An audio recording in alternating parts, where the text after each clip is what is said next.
15 de agosto de 1945, el fin de la guerra. Japón entero quedó sumido en un silencio sepulcral. Los ases del cuerpo aéreo de la Armada Imperial Japonesa, Hiroshi Nishizawa, abatido el año anterior en Filipinas mientras viajaba en un avión de transporte desarmado. Saburo Sakai, quien sobrevivió milagrosamente a pesar de tener el cráneo perforado y perder un ojo. Y luego, Tetsuzo Iwamoto. Su diario registraba el derribo de 202 aviones. Él seguía vivo. La guerra había terminado. Pero sus compañeros, sus camaradas, habían caído. ¿Tenía algún sentido seguir contando? A estas alturas, Tetsuzo Iwamoto, nacido el 14 de junio de 1916 en la prefectura de Aichi, desde niño fue conocido por ser un joven muy disciplinado. En 1934, a los 18 años, se alistó en el Cuerpo de Marines de Yokosuka. Inicialmente, se entrenó como mecánico, pero su pasión por el vuelo era incalmable. En 1938 fue seleccionado como estudiante de aviación. Su habilidad para pilotar era excepcional, incluso entre sus compañeros. Los instructores comenzaron a llamarlo Tetsu el Tigre. ¿Por qué un tigre? Por su concentración al cazar a su presa, su precisión mortal al atacar y su determinación implacable. Era, en verdad, un tigre, un verdadero tigre. En 1939, en plena guerra sino-japonesa, Iwamoto participó en su primer combate. En los cielos de la China continental, derribó un avión enemigo en su primera misión. Pero no se jactó de ello. En el código del guerrero, incluso el enemigo derrotado merece respeto. Quitar una vida no era un honor, sino un deber, una responsabilidad. Para diciembre de 1941, había derribado 14 aviones en el frente chino. Pero la verdadera batalla apenas estaba por comenzar. 8 de diciembre de 1941, el ataque a Pearl Harbor, el inicio de la Guerra del Pacífico. Tetsuzo Iwamoto fue asignado al 253º Grupo Aéreo Naval. En esta unidad también estaban Hiroshi Nishizawa, quien más tarde sería conocido como el Demonio de Rabaul, y el invencible Saburo Sakai, la élite de la aviación naval japonesa. Ellos pilotaban el Zero, el famoso avión de combate Zero. De 1940 a 1942, este avión dominó los cielos del Pacífico, los dominó por completo. El rendimiento del Zero superaba con creces a los aviones de combate aliados de la época, una velocidad máxima de 540 kilómetros por hora, un alcance de 2.600 kilómetros, un techo de servicio de 1.280 metros y sobre todo su capacidad de maniobra. El F-4F Wildcat estadounidense, el Spitfire británico, ninguno podía vencer al Zero. En el frente chino, 13 Zeros aniquilaron a 27 I-15 e I-16 de fabricación soviética en 3 minutos, sin ninguna pérdida. Los pilotos decían que era un avión de combate invencible. Simplemente invencible. Tetsuzo Iwamoto pilotaba este Zero como si fuera una extensión de su propio cuerpo. Su técnica de combate era única. Mientras que muchos pilotos preferían los ataques frontales, Iwamoto era un maestro en los ataques laterales. Se acercaba desde el punto ciego del enemigo y lo derribaba de un solo golpe, sin desperdiciar balas. La munición del cañón de 20 milímetros era limitada. Cada disparo tenía que dar en el blanco. Desde sus días de entrenamiento, Iwamoto era conocido por su precisión al disparar. Los instructores decían que las balas de Iwamoto nunca fallaban. Nunca. Febrero de 1942, base de Rabaul. Este era el puesto de avanzada de las fuerzas japonesas en el Pacífico Sur. Los aliados intentaban bombardear esta base diariamente. Los pilotos del 256º Grupo Aéreo Naval, incluido Tetsuzo Iwamoto, salían a interceptarlos todos los días. Un día, a las 14:32 horas, sonó la alarma. Una formación de bombarderos B-17 aliados se acercaba, a una altitud de 7.000 metros, escoltados por más de 20 aviones de combate, más de 20. Iwamoto despegó en solitario. Los otros pilotos aún se estaban preparando, pero Iwamoto no esperó. Cada segundo contaba. El motor del Cero rugió, dejando la pista atrás, hacia el cielo, ascendiendo, ascendiendo, ascendiendo. Alcanzó los 7.000 metros en solo 6 minutos. La capacidad de ascenso del Cero era abrumadora. Absolutamente abrumadora. Divisó la formación enemiga, 8 bombarderos B-17, 12 aviones de combate P-39, Air Cobra de escolta. Iwamoto no dudó. La desventaja numérica no importaba. Con habilidad podía ganar. Se lanzó contra la formación enemiga en solitario. Los pilotos enemigos estaban estupefactos. Atacar una formación de más de 20 aviones con solo un avión era una locura, pero Iwamoto estaba cuerdo, estaba calmado, estaba calculando. Primero, romper la formación de los aviones de escolta. Se lanzó a toda velocidad y derribó uno. Inmediatamente hizo un giro brusco, utilizando al máximo la capacidad de maniobra del Cero. El P-39 no podía seguirle el ritmo. Se acercó al segundo. El cañón de 20 milímetros escupió fuego. ¡Impacto! El avión enemigo cayó en picado, envuelto en humo negro. Tercer avión. Se acercó desde un lado. El piloto enemigo no vio a Iwamoto. Un solo golpe. ¡Derribado! Los pilotos enemigos gritaron por la radio. ¡Es el tigre! ¡El tigre está aquí! ¡Corran! ¡Tetsu, el tigre!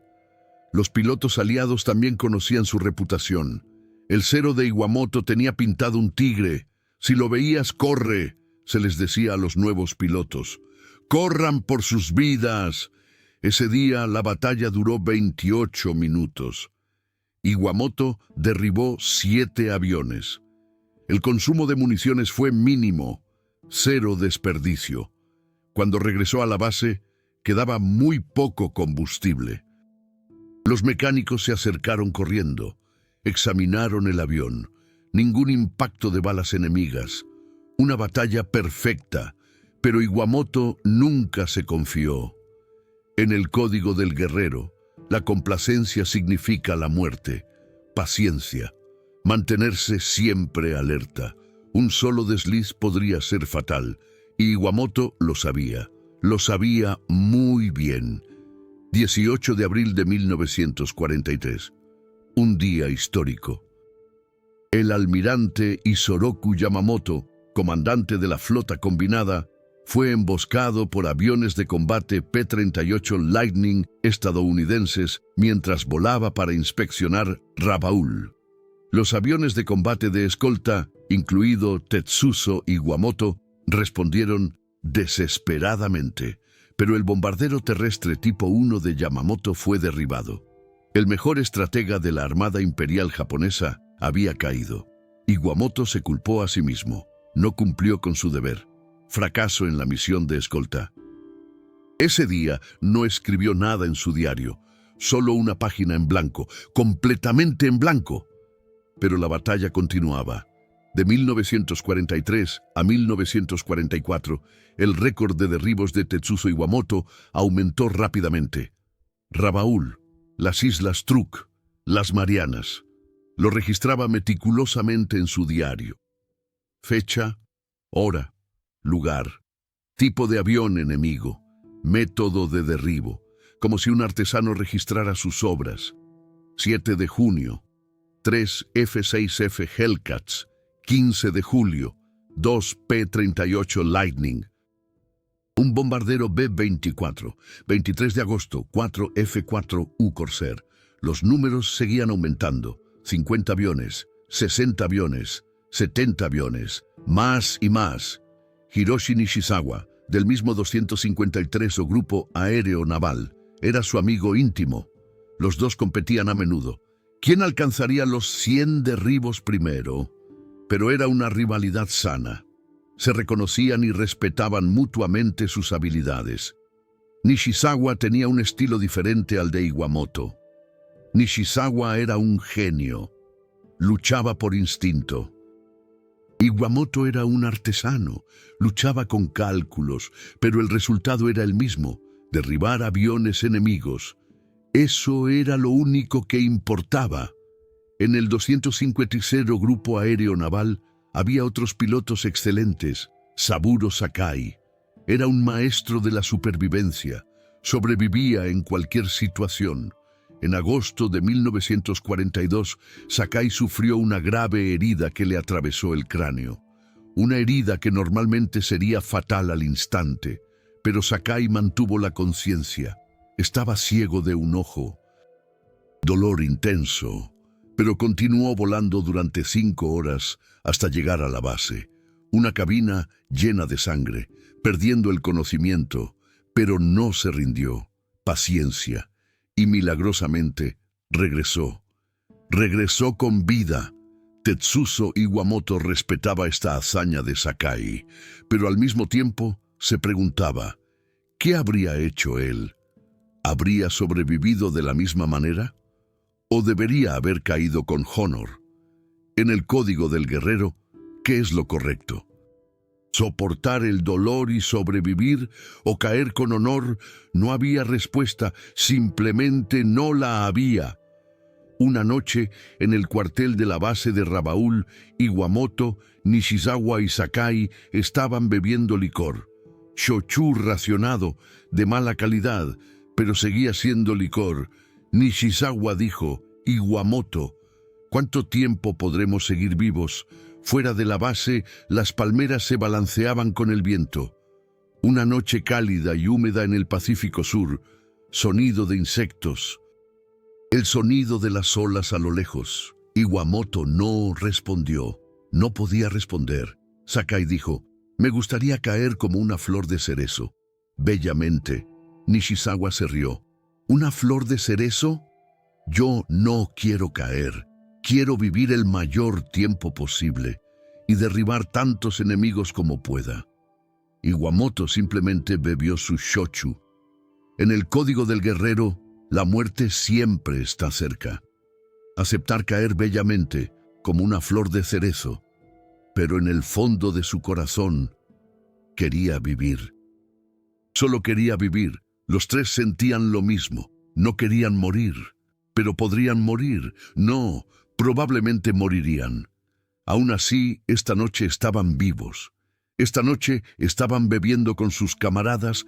Eso era suficiente. Eso era todo lo que importaba.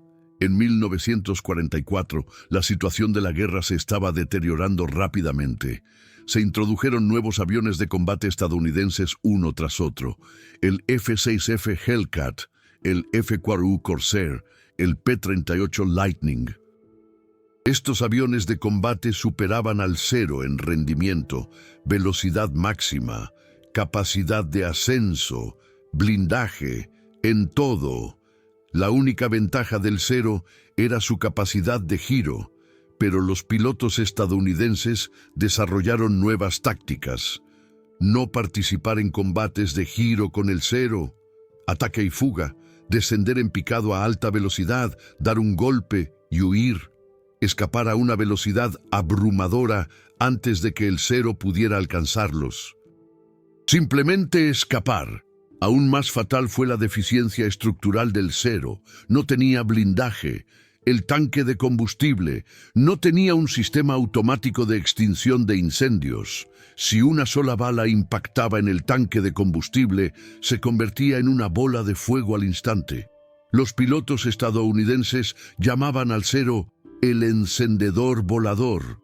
Por otro lado, el F-6F Hellcat estaba fuertemente blindado y seguía volando incluso después de recibir múltiples impactos. Había veces en que los pilotos del cero no podían derribar un Hellcat incluso después de disparar todas las balas de su cañón de 20 milímetros. Era frustrante.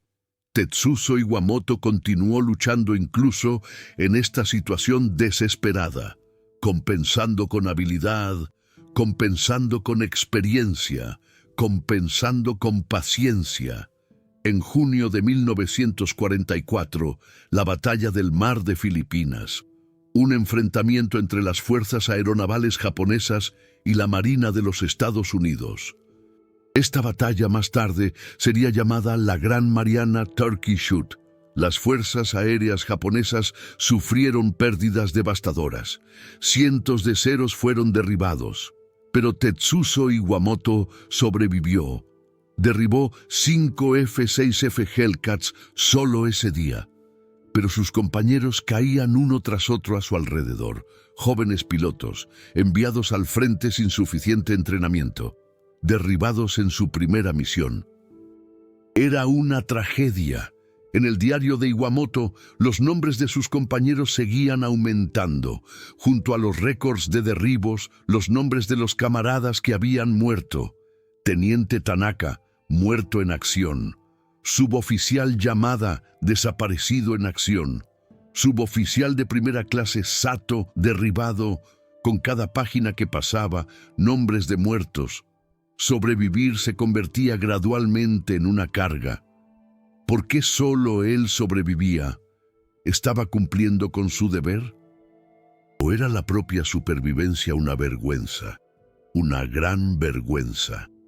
24 de octubre de 1944, Filipinas, frente a la costa de Leyte. Su amigo íntimo, Hiroshi Nishizawa, murió en acción. Pero su muerte fue la más humillante para un piloto de combate. Nishizawa había ganado 87 combates aéreos y nunca había sido derribado. El demonio de Rabaul, el piloto de Cero Invencible. Pero ese día, Nishizawa estaba viajando en un avión de transporte desarmado. Órdenes de traslado a una nueva unidad, sin aviones de combate de escolta, se encontró con una formación de F-6F Hellcats estadounidenses. El avión de transporte se incendió y se estrelló al instante. Hiroshi Nishizawa, muerto en acción. Un hombre que había ganado 87 batallas. Murió sin siquiera poder luchar, sin poder defenderse. Cuando Tetsuzo Iwamoto escuchó esta noticia, no dijo nada. Simplemente se quedó mirando el mar, la fugacidad de la belleza. Un amigo que no pudo caer bellamente, un hombre con las mejores habilidades como piloto de combate, murió sin siquiera poder usar esas habilidades. Esta era la realidad de la guerra. En el código del guerrero, incluso la forma de morir tiene una estética, pero la guerra real no permitía la estética. Simplemente no la permitía. Iwamoto siguió luchando. Noviembre, diciembre de 1944. Todos los días, salidas. Todos los días, combates aéreos. Su récord de derribos siguió aumentando. Superó los 100 aviones. Superó los 150 aviones, pero nadie lo felicitó ya. Noticias de muertes llegaban a la base una tras otra. Nuevos pilotos eran asignados. Y una semana después llegaba el informe de su muerte. Iwamoto dejó de mencionar el número de derribos. No tenía sentido. ¿Qué sentido tenían los números? ¿Qué sentido tenía alardear de los números mientras sus camaradas morían y los jóvenes caían? Ninguno. Marzo de 1945. Saburo Sakai fue evacuado debido a sus graves heridas. El hombre legendario que voló durante 5 horas hasta la base a pesar de haber sufrido una herida que le atravesó el cráneo. Pero su cuerpo ya no podía luchar. Tetsuzo Iwamoto se convirtió en el piloto más veterano que quedaba en el 256 Grupo Aéreo Naval, rodeado de jóvenes de unos 20 años. Iwamoto tenía 29 años. Un veterano como piloto de combate, un viejo. El último registro en su diario es de julio de 1945. 202 aviones. Iwamoto ya no entendía lo que significaba este número. Derribar un avión enemigo significaba quitar la vida a un piloto enemigo. 202 vidas. Ellos también tenían familias, tenían amantes, tenían sueños. Iwamoto encontró una vez una foto de un joven piloto estadounidense en uno de los aviones enemigos que había derribado, posando con una mujer sonriente, probablemente recién casados. Ese piloto fue derribado por la bala del cañón de 20 milímetros de Iwamoto y cayó al mar, 15 de agosto de 1945, el fin de la guerra. Tetsuzo Iwamoto, sobreviviente, se convirtió en el sobreviviente con el mejor récord de derribos entre los ases del cuerpo aéreo de la Armada Imperial japonesa, pero no era un honor, sino una carga. Comenzó el interrogatorio por parte de las fuerzas aliadas. Le preguntaron sobre su récord de derribos. Iwamoto respondió, «No lo recuerdo». Le pidieron que mostrara su diario. Iwamoto respondió, «Lo he destruido». En realidad, el diario estaba escondido. No quería mostrar este registro a nadie. 202 aviones. Sentía que alardear de este número era alardear de la muerte de 202 personas. Era lo que sentía. Después de la guerra, Tetsuzo Iwamoto comenzó a vivir como un civil. Pero la adaptación fue difícil. 29 años, una vida que solo conocía la guerra. Se alistó en el ejército a los 18 años y durante 11 años voló, luchó y sobrevivió. Pero ahora, la guerra había terminado. No podía volar, no podía luchar. Entonces, ¿qué debía hacer? ¿Qué? Iwamoto probó varios trabajos: obrero de fábrica, trabajador de la construcción, conductor, pero ninguno duró mucho. La razón eran las pesadillas. Todas las noches tenía el mismo sueño: combates aéreos, derribando aviones enemigos. Pero del avión enemigo derribado, un joven piloto escapaba. El paracaídas no se abría.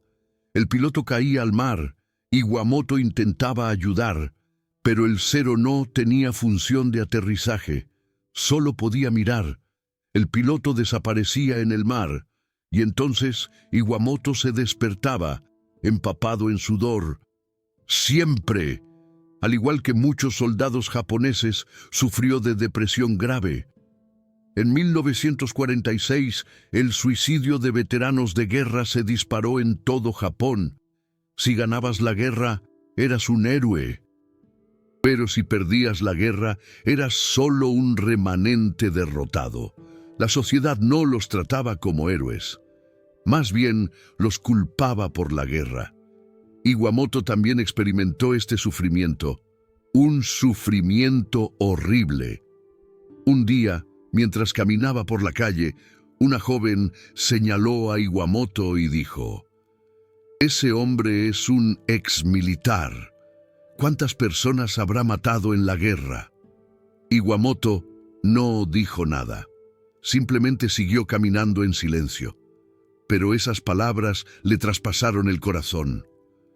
202 personas. Él había matado a 202 personas. Era un hecho. Aunque eran pilotos enemigos, también eran humanos. Tenían familias, tenían amantes, tenían sueños. Y él se los había arrebatado para siempre. Pesadillas por la noche, culpa durante el día, el rostro de los pilotos enemigos que había derribado, las voces de los camaradas que habían caído. ¿Por qué solo él había sobrevivido? Hiroshi Nishizawa había muerto. El invencible demonio de Rabaul fue derribado en un avión de transporte desarmado. Saburo Sakai resultó gravemente herido y su cuerpo ya no podía luchar. Innumerables jóvenes pilotos habían caído. Él estaba vivo e ileso. ¿No era esto una vergüenza? ¿No era un pecado haber sobrevivido? Un pecado. En la cultura japonesa, a veces sobrevivir se considera una vergüenza, especialmente si todos tus camaradas han muerto en la batalla. Vergüenza. Haji. Iwamoto cargó con esta vergüenza toda su vida. En la década de 1950 fue invitado a una reunión de expilotos navales. Todos hablaban de la guerra. Alguien le preguntó a Iwamoto, ¿cuántos aviones derribó? Iwamoto respondió, dejé de contar. El lugar quedó en silencio. Nadie preguntó nada más. Nadie. En la década de 1960, los investigadores históricos intentaron entrevistar a Iwamoto. Para registrar la historia de la guerra, Iwamoto no fue cooperativo. Cuando le preguntaban detalles, respondía vagamente. No quería recordar. En la década de 1970, los historiadores de la aviación japonesa Yasuho Izawa e Ikuhiko Hata realizaron una investigación exhaustiva. Estimaron el récord de derribos de Iwamoto en aproximadamente 87 aviones, pero el propio Iwamoto se negó a comentar. Repitió que los números no tenían sentido. Ningún sentido. Tetsuzo Iwamoto vivió tranquilamente en el Japón de la posguerra. No siguió una carrera relacionada con la aviación. Rara vez miraba al cielo. El hombre que una vez piloteó un Cero y dominó los cielos del Pacífico. Tetsu el Tigre. Pero ahora solo era un anciano, con los recuerdos de la guerra guardados en su corazón, profundamente guardados. En 1955, Iwamoto se reunió solo una vez con un expiloto estadounidense. Ese estadounidense era el hombre que Iwamoto había derribado, se había estrellado en el mar y había sido rescatado. Los dos se dieron la mano. El estadounidense dijo, «Usted era un piloto increíble».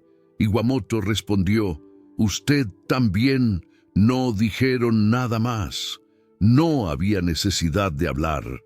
Ambos habían luchado en el mismo cielo, habían experimentado el mismo terror y habían visto las mismas pesadillas. No había enemigos ni amigos, solo una comprensión silenciosa entre los que habían sobrevivido. Eso era todo. Después de la muerte de Tetsuzo Iwamoto, se encontró un diario entre sus pertenencias. Un registro de derribos escrito con una caligrafía cuidada. 202 aviones. Los investigadores se sorprendieron, pero la verificación de este número fue difícil. Muchos de los registros de la Armada Imperial Japonesa fueron quemados al final de la guerra. Los testimonios de los sobrevivientes también fueron vagos. Al final, el registro oficial fue entre 80 y 94 aviones. Pero la verdad, nadie la sabe. Nadie. Tal vez lo importante no eran los números. Era lo que Tetsuzo Iwamoto, como persona, había experimentado, sentido y cómo había vivido después de la guerra. Un diario que escribió 202 aviones. Pero el hombre que dijo después de la guerra que dejó de contar. Esta contradicción cuenta la esencia de la guerra. La esencia. En el código del guerrero, el honor y la vergüenza son las dos caras de la misma moneda. La valentía en el campo de batalla es honor. Pero perder a tus camaradas y sobrevivir solo es vergüenza. Deber, la obligación de cumplir. Iwamoto intentó cumplir con su deber, con el emperador. Lealtad, servicio a la patria, responsabilidad hacia los compañeros. Pero, ¿qué pasa cuando la guerra termina y ese deber queda suspendido en el aire? ¿Para quién luchaste realmente? ¿Para qué derribaste 202 aviones enemigos? La respuesta simplemente no aparece. Mono no aware. Un concepto profundo en la cultura japonesa. Todo es transitorio. La flor de cerezo es hermosa. Precisamente porque se marchita. La vida es igual. La vida de Tetsu el Tigre, Iwamoto, personificaba este mono no aware. Alguna vez, el terror de los cielos del Pacífico. Pero, al terminar la guerra, se convirtió en un simple sobreviviente. La gloria quedó en el pasado, el presente, un silencio sepulcral, y dentro de ese silencio, una profunda tristeza y aceptación. En el Japón moderno, Se sigue debatiendo cómo debemos ver a los sobrevivientes de la guerra como Iwamoto, héroes o víctimas de la guerra. Debemos celebrar sus 202 derribos o lamentarlos como la muerte de 202 personas. No hay respuestas fáciles, pero lo importante es intentar comprender.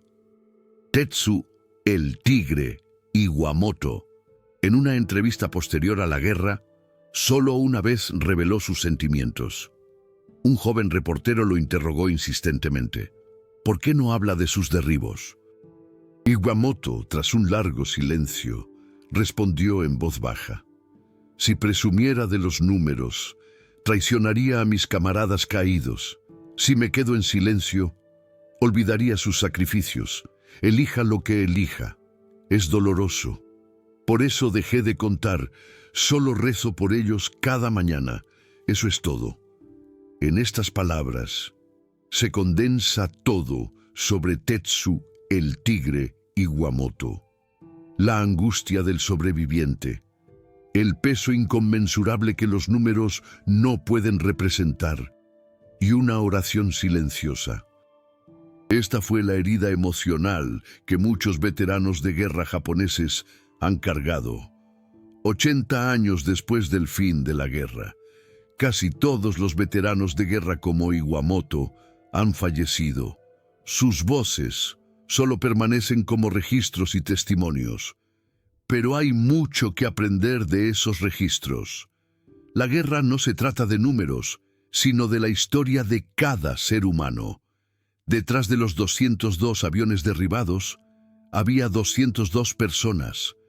Detrás del sobreviviente, Tetsu, el tigre, Iwamoto. Incontables camaradas caídos.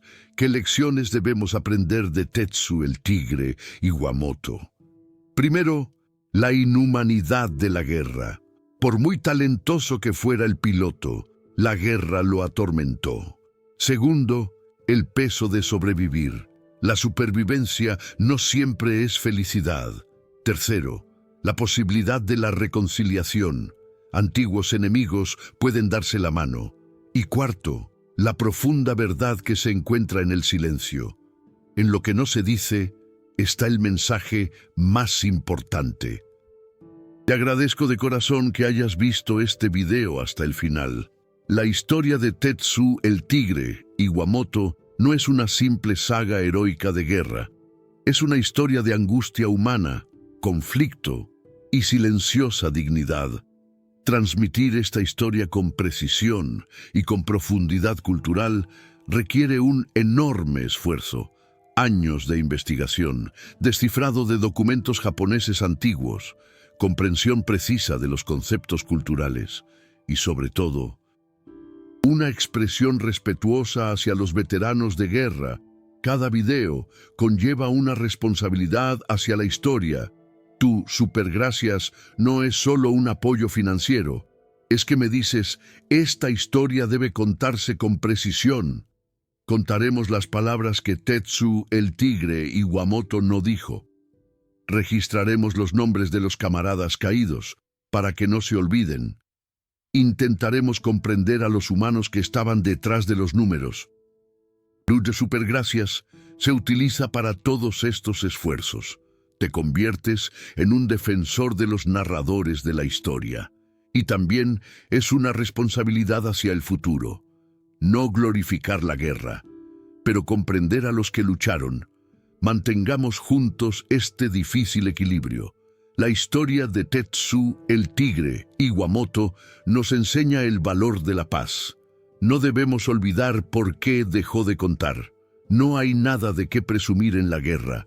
Solo vidas perdidas. Y el sufrimiento de los sobrevivientes. ¿Cómo debe afrontar el Japón moderno esta historia? El nombre de Tetsu, el tigre, Iwamoto, no está escrito en el santuario Yasukuni, porque no murió en batalla. Pero, en cierto modo, también fue una víctima de la guerra, con una profunda herida en su corazón, cargando esa carga por el resto de su vida. No solo los muertos en batalla son víctimas, los sobrevivientes también sufrieron, de otra manera. El número 202, escrito en el diario de Tetsu el Tigre Iwamoto, él mismo no habría querido que se le elogiara simplemente como el mejoras de la Armada Imperial japonesa. Lo que probablemente quería era comprensión. ¿Por qué tuvo que luchar? ¿Por qué murieron sus camaradas? ¿Por qué él sobrevivió? Una comprensión silenciosa de estas preguntas. El código del guerrero, el deber, la fugacidad de la belleza, la vergüenza, la perseverancia. Estos conceptos de la cultura japonesa son clave para comprender la vida de Tetsu, el tigre Iwamoto. Pero, al mismo tiempo, también debemos entender cuánto le hicieron sufrir estos conceptos. La cultura da forma a las personas, pero también las ata. Iwamoto fue un hombre que vivió dentro de la cultura. Estuvo atado a la cultura e intentó trascender la cultura. Por último, añadiré un hecho. Cuando se descubrió el diario de Tetsu el Tigre Iwamoto, en su última página, no había un registro de derribos, sino otra lista, los nombres de sus camaradas caídos, más de 50, escrito con cuidadosa caligrafía, el nombre, el rango y la fecha de la muerte de cada uno. Para Tetsu, el Tigre Iwamoto, lo que realmente importaba contar no era el número de derribos, sino el número de camaradas perdidos. Y al final de esa lista había una frase escrita en letra pequeña: por ellos seguiré viviendo. Ese es mi deber. Tetsu, el tigre Iwamoto, aunque se sentía avergonzado de sobrevivir, lo redefinió como un deber: seguir viviendo, para proteger la memoria de sus camaradas caídos. Esa fue la respuesta que encontró. Ahora te pregunto, ¿qué opinas de la elección de Tetsu, el tigre Iwamoto? Registró 202 aviones, pero después de la guerra dejó de contar. ¿Cómo entiendes esta contradicción? ¿O qué crees que es el deber de un soldado sobreviviente? ¿Cómo debemos cumplir con la responsabilidad hacia nuestros camaradas caídos? Deja tus pensamientos en la sección de comentarios. No hay respuestas correctas, pero es importante pensar juntos. Y si hay veteranos de guerra en tu familia, escucha sus historias, regístralas en su silencio. Puede estar la verdad más profunda